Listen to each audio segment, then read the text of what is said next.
C'est l'histoire d'un père et d'un fils qui ne communiquent plus et que j'ai voulu confronter, que j'ai enfermé dans une voiture sur 5000 km du sud de la France en Arabie Saoudite à la Mecque. Parce que le père part en pèlerinage et qu'il demande à son fils de l'accompagner.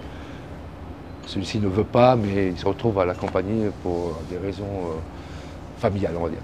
Et donc voilà, c'est vraiment la confrontation de ces deux personnages qui n'osent pas se parler, qui se fuient et tout, que j'ai voulu enfermer dans une voiture, les perdre, leur faire perdre leurs repères et les pousser à communiquer. نهار الحد إن شاء الله غادي نمشي. عندك 4 أيام باش توجد راسك.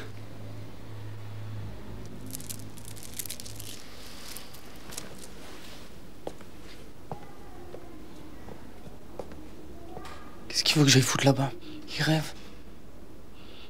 Il peut pas prendre l'avion comme tout le monde. Moi, je te préviens. Je peux pas partir comme ça. J'ai mon bac à passer, je l'ai déjà raté une fois. C'est ma dernière chance.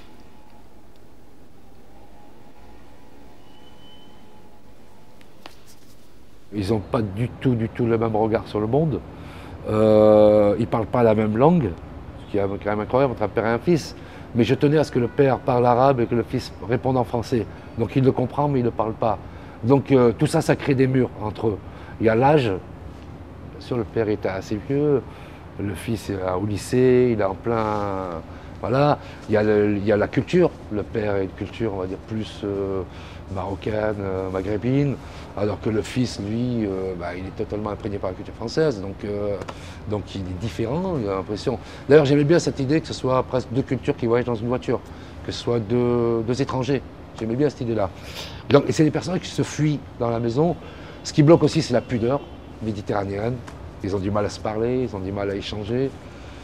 Ils osent pas se dire les choses, donc que des non-dits. Donc j'aime raconter sur ça, mais qui ait plusieurs niveaux de lecture. Le premier niveau, c'est le voyage physique, la voiture qui se déplace, la voiture qui voyage à travers une dizaine de pays. Ça, c'est le premier niveau. Le deuxième niveau, c'est le voyage que j'appelle le voyage intérieur.